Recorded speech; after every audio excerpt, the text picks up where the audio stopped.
ನಿರಂತರವಾಗಿ ಸುರಿದ ಮಳೆಯಿಂದಾಗಿ ಕೂಡ್ಲಿಗಿ ಪಟ್ಟಣದ ಸಂತೆ ಮೈದಾನ ಗದ್ದೆಯಂತಾಗಿದೆ. ಗ್ರಾಹಕರು ಹಾಗೂ ವ್ಯಾಪಾರಿಗಳು ತೊಂದರೆ ಅನುಭವಿಸುತ್ತಾಗಿದೆ. ಪಟ್ಟಣದಿಂದ ರಾಷ್ಟ್ರೀಯ ಹೆದ್ದಾರಿಗೆ ಸಂಪರ್ಕ ಕಲ್ಪಿಸುವ ಮಾರ್ಗದ ಪಕ್ಕದಲ್ಲಿನ ಆಂಜನೇಯ ದೇವಸ್ಥಾನದ ಜಮೀನಿನಲ್ಲಿ ಪ್ರತಿ ಶುಕ್ರವಾರ ಸಂತೆ ನಡೆಯುತ್ತದೆ.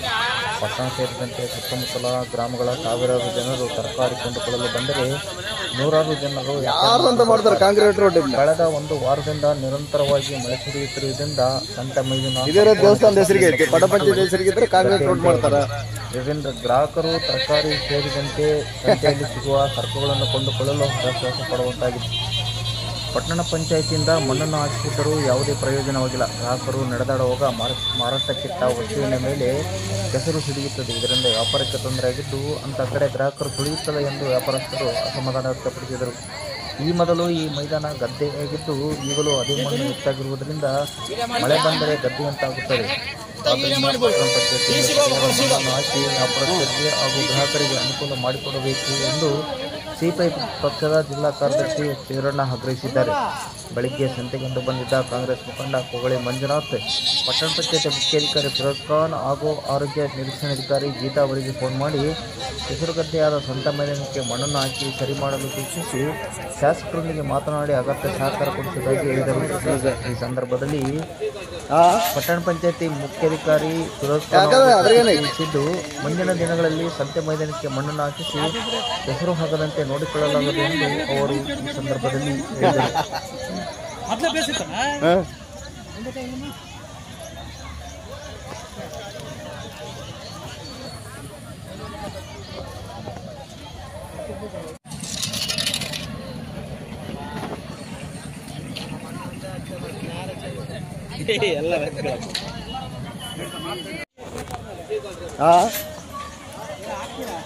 ಯಾಕಂದ್ರೆ ಅದ್ರಾಗೇನೈತಿ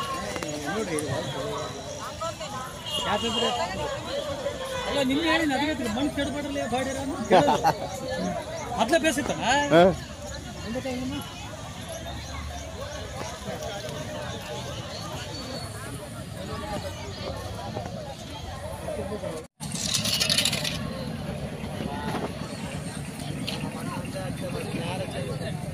ಎಲ್ಲ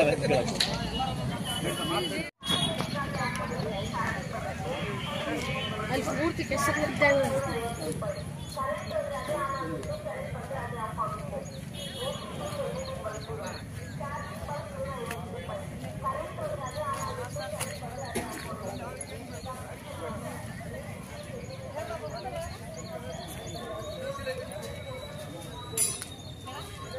ನಮಸ್ತೆ.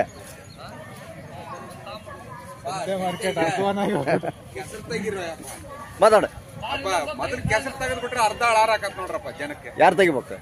ಯಾರು ತೆಗಿ ಪಂಚಾಯತ್ ತಗದೇನೆ ಎಲ್ಲ ತಗದೇನೆ.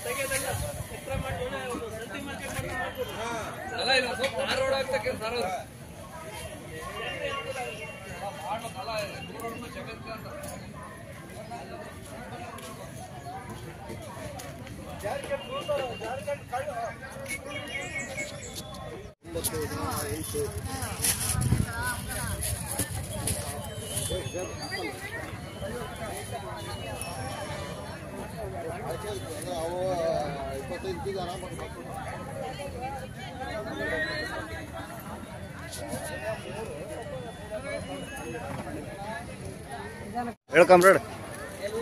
ಇದು ಕೂಡ್ಲಿಗಿ ಸಂತೆ. ಪ್ರತಿ ವಾರನೂ ಸಹಿತ ಕೂಡ್ಲಿಗಿ ತಾಲೂಕಿನ ಸುತ್ತಮುತ್ತಲು ಸುಮಾರು ಸಾವಿರಾರು ಜನ ಈ ಸಂತೆಯಲ್ಲಿ ಸಂತೆ ಮಾಡಲು ಬರ್ತಾ ಇದ್ದಾರೆ. ಬಹಳಷ್ಟು ಜನ ವ್ಯಾಪಾರಸ್ಥರು ಈ ಸಂತೆಗೆ ಬಂದ್ರೆ ಈ ಸಂತೆ ಗೋಳು ಕೆಸರುಗದ್ದೆಯ ರೀತಿಯಲ್ಲಿ ಸಂತೆ ಇದೆ. ಇದರಲ್ಲಿ ಯಾರು ಸಹಿತ ಸಂಬಂಧಪಟ್ಟ ಅಧಿಕಾರಿಗಳಿಗೆ ಹೇಳಿದ್ರು ಸಹಿತ ಅವ್ರು ಯಾರು ಸಹಿತ ಇದರ ಬಗ್ಗೆ ಗಮನ ಹರಿಸ್ತಾ ಇಲ್ಲ. ಈಗಾಗಲೇ 8 ಲಕ್ಷಕ್ಕಿಂತ ಜಾಸ್ತಿ ಟೆಂಡರ್ ಆಗಿದೆ ಪ್ರತಿ ವರ್ಷ. ಮತ್ತು ಜಕಾತಿದಾರರು ತಮ್ಮ ಎಲ್ಲ ವ್ಯಾಪಾರಸ್ಥರನ್ನು ಸಹಿತ ಅವರು ಹೆಚ್ಚು ಸಹಿತ ಜಕಾತಿಯನ್ನು ವಸೂಲಿ ಮಾಡ್ತಾ ಇದ್ದಾರೆ.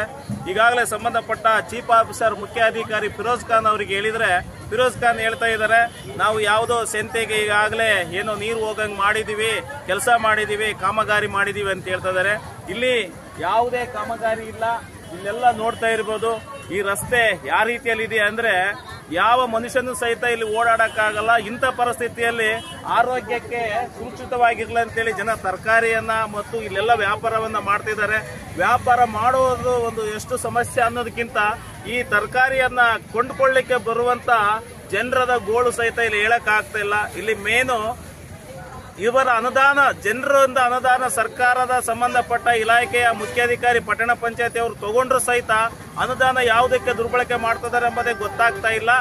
ಇಲ್ಲಿ ಯಾವುದೇ ಅಭಿವೃದ್ಧಿ ಇಲ್ಲ. ಮತ್ತು ಇಲ್ಲಿ ಪಟ್ಟಣ ಪಂಚಾಯತಿಯ ವ್ಯಾಪ್ತಿಗೆ ಬರುವಂತ ಈ ಸಂತೆ, ವಾರ ವಾರ ನಡೆಯುವಂತ ಸಂತೆಗೆ ಯಾವುದೇ ಅಭಿವೃದ್ಧಿ ಮಾಡ್ತಾ ಇಲ್ಲ. ಇದಕ್ಕೆ ಇಡೀ ಈ ವ್ಯಾಪಾರಸ್ಥರು ಮತ್ತು ಸಂತೆಗೆ ಬರುವಂತ ಸಹಸ್ರಾರು ಜನ ವಿರೋಧ ವ್ಯಕ್ತಪಡಿಸ್ತಿದ್ದಾರೆ. ಯಾವುದೇ ವಿರೋಧ ಮಾಡಿದ್ರು ಸಹಿತ ಪಟ್ಟಣ ಪಂಚಾಯತಿ ಸದಸ್ಯರು ಸಹಿತ ಗಮನ ಹರಿಸಿಕೊಳ್ತಾ ಇಲ್ಲ. ಮುಖ್ಯವಾಗಿ ಈ ಕ್ಷೇತ್ರದ ಶಾಸಕರು ಬಹಳಷ್ಟು ಜನರ ಬಗ್ಗೆ ಕಾಳಜಿ ಇಟ್ಟುಕೊಂಡಿದ್ದಾರೆ ಮತ್ತು ಜನರಿಗೆ ಈ ಅಭಿವೃದ್ಧಿ ಮಾಡ್ಬೇಕಂತ ಹೇಳ್ತಿದ್ದಾರೆ. ಅವ್ರಿಗೇನಾದ್ರೂ ಅಭಿವೃದ್ಧಿ ಮಾಡ್ಬೇಕಂತ ಕನಸಿದ್ರೆ ಈ ಪಟ್ಟಣ ಪಂಚಾಯತಿ ವ್ಯಾಪ್ತಿಗೆ ಬರುವಂತ ಈ ಕೂಡ್ಲಿಗಿ ಸಂತೆ ಇವತ್ತೇನು ನಿರಂತರ ಬಿಡದೆ ಸುರಿಯುವಂತ ಮಳೆಯಲ್ಲಿ ಜನರು ಅನಿವಾರ್ಯವಾಗಿ ತಮ್ಮ ಹೊಟ್ಟೆಪಾಡಿಗಾಗಿ ಇವತ್ತು ವ್ಯಾಪಾರ ಮಾಡಲಿಕ್ಕೆ ಬಂದಿರತಕ್ಕಂತ ಒಂದು ಕಡೆ ಆದ್ರೆ, ಇನ್ನೂ ಒಂದು ಕಡೆ ಎಲ್ಲರೂ ಸಹಿತ ಇವತ್ತು ಖರೀದಿ ಮಾಡಲಿಕ್ಕೆ ಬರ್ಲಿಕ್ಕೆ ಪಡಿಪಾಟ್ ಎಷ್ಟೋ ಜನ ಬೀಳುವಂತ ಪರಿಸ್ಥಿತಿ, ಕಾಲು ಮುರ್ಕೊಳ್ಳುವಂತ ಪರಿಸ್ಥಿತಿ, ಇನ್ನು ಯಾವುದೋ ಇಲ್ಲಿ ಕೆಸರಿನಲ್ಲಿ ಕಾಲಿಟ್ಟು ಭಯಭೀತರಾಗಿ ಇವತ್ತು ಅನಾಹುತವಾಗುವ ಪರಿಸ್ಥಿತಿ ಆಗ್ತಿದೆ. ಶಾಸಕರು ಬೇಗ ಎಚ್ಚೆತ್ತುಕೊಳ್ಬೇಕು. ಇಲ್ಲಾಂದ್ರೆ ಕೂಡಲೇ ಪಟ್ಟಣ ಪಂಚಾಯತಿ ಮುಖ್ಯಾಧಿಕಾರಿಗೆ ಈ ಪಟ್ಟಣದ ಸಂತೆ ಅಭಿವೃದ್ಧಿ ಮಾಡದಗೋಸ್ಕರ ಒಂದು ಮನವಿ ಕೊಡ್ಲಿಕ್ಕೆ ಇವತ್ತು ಈ ನಾಗರಿಕರ ಪರವಾಗಿ ನಾವು ಒತ್ತಾಯ ಮಾಡ್ತಾ ಇದ್ದೀವಿ. ಹೋಗೋದು ಗೀಗೋದು ಬರೀ ಇದ್ರಾಗ ಕುತ್ಕೊಂಡಿವಿ. 4-4 ವರ್ಷ ಆಯ್ತು, ಒಬ್ರು ಬಂದು ಕೇಳೋರಿಲ್ಲ, ಯಾರೆಲ್ಲ ಹೇಳೋರಿಲ್ಲ, ಕೇಳೋದು ನಮ್ಮ ಕಷ್ಟ ಯಾರು ಹೇಳ್ಕೋಬಲ್ದು. ಈಗೆಲ್ಲ ಹಂಗ ಉಳಿತತ್ತು, ಜನನ ಬರವಲ್ರು ಇದ್ರಾಗ. ಮಣ್ಣು ಹಾಕಿದೀವೆಲ್ಲ ಅಂತ ಹೇಳ್ತಿದಾರಲ್ಲ ಪಟ್ಟಣ ಪಂಚಾಯತಿ ಅವರು. ಮಣ್ಣು ಹಾಕಿಲ್ಲ, ಏನ್ ಹಾಕಿಲ್ಲ, ಅಲ್ಲೇದ ತಂದು ಹಂಗ ತೆಪ್ಪಾರ, ಹಾಕ್ಯಾಡ್ರಿ ನೀವು ಹಾಕ್ಯಾಡ್ರಿ ಅಂತ ತಂದು ಜಕಾತಿ 100 ರೂಪಾಯಿ ಇಸ್ಕೊಂತಾರ. ನಾವೇನ್ ಮಾಡೋಣ ಅಂತಾರ ಅವರು. ಈಗಿಂತ ಪರಿಸ್ಥಿತಿಯಲ್ಲಿ ನಿಮಗೆ ವ್ಯಾಪಾರ ಮಾಡ್ಲಿಕ್ಕೆ ಆಗುತ್ತಾ? ಆಗುದಿಲ್ಲ. ಮತ್ತೆ ಹೆಂಗೆ ನಿಮ್ಮ ಪರಿಸ್ಥಿತಿ? ಮತ್ತೆ ಅವರೆಲ್ಲ ಬೇಸ್ ಮಾಡಿ ಕೊಟ್ಟ ನಾವು ವ್ಯಾಪಾರ ಮಾಡ್ತಾರ. ಯಾರು ಮಾಡಿ ಕೊಡ್ಬೇಕು? ಇವರು ಗೌರ್ಮೆಂಟ್ನವ್ರು. ಗೌರ್ಮೆಂಟ್ನವ್ರು ಯಾರು? ಮುನ್ಸಿಪಾಲಿಟಿ ಅವರು. ಮುನ್ಸಿಪಾಲಿಟಿ ಅವರು. ಮತ್ತೆ ಮುನ್ಸಿಪಾಲಿಟಿ ಅವ್ರಿಗೆ ಏನಾದ್ರು ನೀವು ಕೇಳಿರಾ? ಕೇಳಿದ್ರೆ ಸತ್ಯ ನೀವು ಅಲ್ಲೇ ನೀವು ಮಾಡ್ಕೊ ಹೋಗ್ರಿ ಅಂತಾರ. ನೀವೇ ಮಾಡಿ ಹೋಗ್ರಿ ಅಂತ.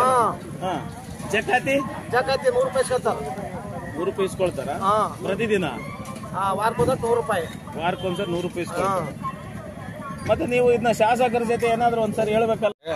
ನಮ್ಮ ಸರ್ಕಾರ ಇದ್ದು ನಾವು ಕಾರ್ಯಗತ ತರದೆ ಹೋದ್ರೆ ಜನರಲ್ಲಿ ನಾವು ಖರೀದಿ ಮಾಡಕ್ ನಮ್ಮನ್ನೆಲ್ಲ ಪರಿಸ್ಥಿತಿ ಪಡ್ತಾರೆ. ಇವೆಲ್ಲ ಏನ್ ಮಾಡ್ತೀರಿ ಹೇಳಕ್ ಬರೋದಿಲ್ಲ ಏನು ಅಂತಂದ್ರೆ, ಹಂಗಾಗಿ ತಾವು ಇದು ಸ್ವಲ್ಪ ನೋಡಿ ಏನು ಕ್ರಮ ಜರುಗಿಸಿದ್ರೆ ಒಳ್ಳೇದಾಗುತ್ತೆ. ನೀವೆಲ್ಲ ಸಾರ್ವಜನಿಕರ ಸಾರ್ವಜನಿಕರ ಪರವಾಗಿರ್ತಕ್ಕಂಥವ್ರು ಅಂತಕ್ಕಂಥದ್ದು ನಾನು ಹೇಳಿದ್ದೀನಿ ಅವ್ರಿಗೆ. ಅದಕ್ಕೋಸ್ಕರನೇ ಈಗ ದಯಮಾಡಿ ನೀವೇನು ಕ್ರಮ ವಹಿಸ್ತಿರೋ ಕ್ರಮ ವಹಿಸಿ ಮುಂದಿನ ವಾರದಲ್ಲಿ ಇದು ಈ ರೀತಿ ಇಲ್ದಂಗೆ ಸ್ವಲ್ಪ ಸರಿಪಡಿಸಕ್ಕಲ್ಲಮ್ಮ. ಆಮೇಲೆ ಶಾಸಕರು ಸಾಹೇಬ್ರು ಕೂಡ ಗಮನ ತರ್ತೀನಿ. ಏನ್ ಸಹಕಾರ ಕೇಳ್ತಿರೋದು ನಾವು ಕೂಡ ಮಾಡ್ತೀನಿ ಹೇಳಿ.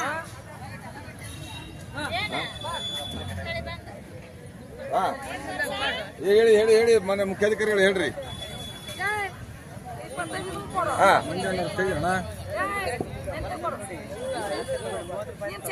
ಇಲ್ಲ ಅಲ್ಲ, ಸದ್ಯ ನಮ್ಮ ಕೂಡ್ಲಿಯಲ್ಲಿ ಏನಾಗಿದೆ ಪರಿಸ್ಥಿತಿ ಅಂದ್ರೆ ಸುತ್ತಮುತ್ತ ಎಲ್ಲಿ ಕೂಡ ಲ್ಯಾಂಡ್ ಇಲ್ದ ಒಂದು ಸನ್ನಿಗ್ಧ ಪರಿಸ್ಥಿತಿ ಎದುರಾಗಿದೆ. ಇರೋದನ್ನೇ ಸ್ವಲ್ಪ ಸರಿಪಡಿಸ್ಕೊಂಡು ಹೋಗ್ಬೇಕಲ್ರಿ ನಾವೆಲ್ಲ.